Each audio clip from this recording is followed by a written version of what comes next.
Welcome to Research and Fundraising with Russell James, JD, PhD. This is Russell James, Assistant Professor with the Department of Housing and Consumer Economics and the Institute for Nonprofit Organizations at the University of Georgia. Research and Fundraising presents short, practical summaries of the latest and most interesting academic research of interest to fundraisers. Research and Fundraising is podcast from the University of Georgia.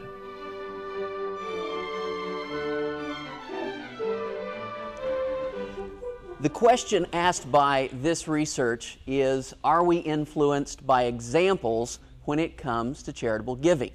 Now, this particular piece of research was done by a couple of professors, Dr. Richard Martin at the University of Regina in Canada and Dr. John Randall of Victoria University in Wellington, New Zealand. And you'll see that the experiment itself actually took place in New Zealand. So this was the experiment that the professors came up with to see whether or not people are influenced by example when it comes to charitable giving. They did an experiment where they changed the contents of a transparent donations box that was located in the foyer of an art gallery. So picture here, we've got a clear box and you can see what's in it, what's been given before you got there. And the experiment was to try to figure out whether or not people were influenced by what was in the donations box, since they could obviously see that, it being a clear box. The location of the experiment was in an art gallery, city gallery, in Wellington, New Zealand, and the experiment itself, although it was just published recently, it actually took place at the first part of 2005. So here's the basic experiment, all right? There were 4 different approaches that were tried at different times to see if those approaches had any effect on the charitable giving that would take place. Those 4 different approaches were this. One was to start out using just an empty box. Nothing in the box that says donations on it, so you know it's a donation box, but there's nothing in there. The second was to have a donation box that had mostly just coins in it. So not that much money in there in terms of the denominations. The third box had bills, some coins, mostly bills, but those bills were all small denomination bills, so not very large bills, maybe 1s and 5s, although it was in New Zealand dollars, not US dollars. And then box number 4 had mostly very large denomination bills. And so you might think of there being hundreds and 50s and mostly large denomination bills in the 4th box.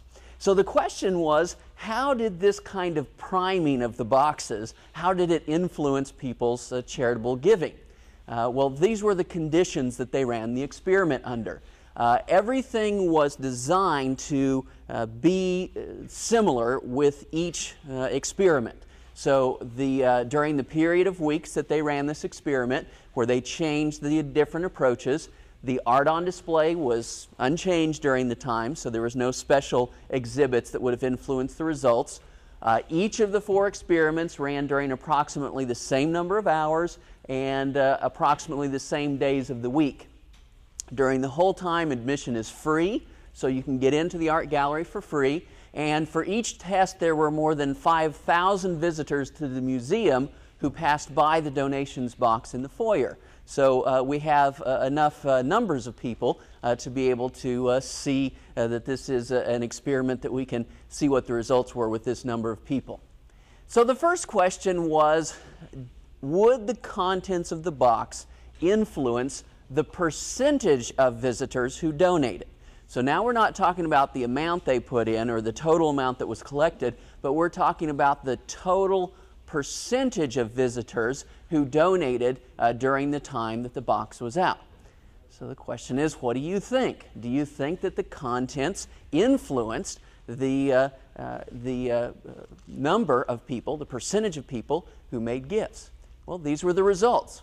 And again, in each experiment, we're looking at over 5,000 individuals coming by during that period of time. The empty box clearly had a negative effect on the percentage of people who made gifts. The box with just coins in it actually had the largest percentage of people who would make gifts to the box that had mostly just coins in it. small bills with a few coins, less, and then large bills was less than the small bills. So the worst of all in terms of getting people to make a gift was the empty box. The best was the box that had mostly just coins in it.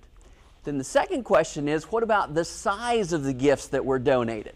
Would that be affected by what was in the box itself? And it turns out that the size of gifts was also affected by the box. If we take a look at the box that has mostly coins in it, that was actually the lowest average donation. Sort of the idea that this box with the coins in it is sending a pretty strong signal that the normal expected donation is fairly small, and people tend to comply with that social norm. The empty box, it turns out, was actually a little bit higher average than the coins. And it may be because with the coins, it was sort of giving the implied message that the social norm was just put in a few coins. With the empty box, you don't really know what the social norm is, except that most people aren't giving anything. And then with small bills, you see a larger average size of the gift, and large bills, not really much of a difference there, but it still stays reasonably high. If we put these two together, then it can come up with the ultimate question of total dollars per visitor. We had over 5,000 people going past each one of these experimental treatments. Which one actually returned the largest total number of dollars? And when we put those two together, if you've multiplied, you've already figured out the answer. If we put those two together, we see that the box that had small bills in it, on average, produced a little over 6 cents per visitor of all the 5,000 visitors that came through during that treatment. So it was the highest producing experiment. A little bit less than that would be the experiment with mostly coins or the experiment with large bills. And of course, the worst of all was the experiment that had nothing in the box. So what's the findings from this? What's the sort of theoretical conclusions?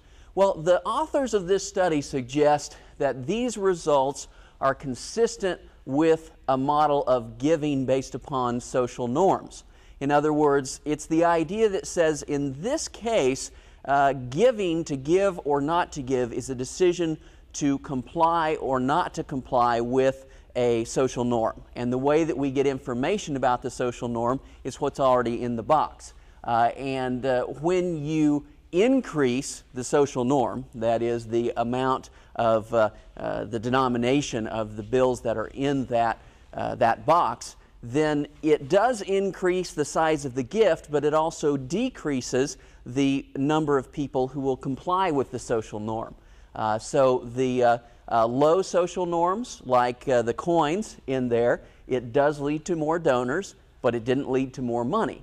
The very high norms can lead to larger gifts, but it can lead to fewer donors. So you've got your basic trade-off there when you're trying to pick what kind of an example do you want to set for donors. If you set the example too high, you might get larger gifts, but you'll get fewer of them. If you set the example too low, you'll get more gifts, but the gifts themselves will be relatively small. And the worst of all is to not set any example at all, or rather to set an example that indicates that the social norm is to not give, which is the empty box, and that's going to give you bad results all the way around.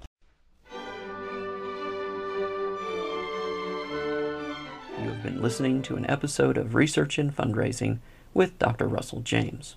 This podcast has been a service of the University of Georgia's College of Family and Consumer Sciences and the University of Georgia's Institute for Nonprofit Organizations.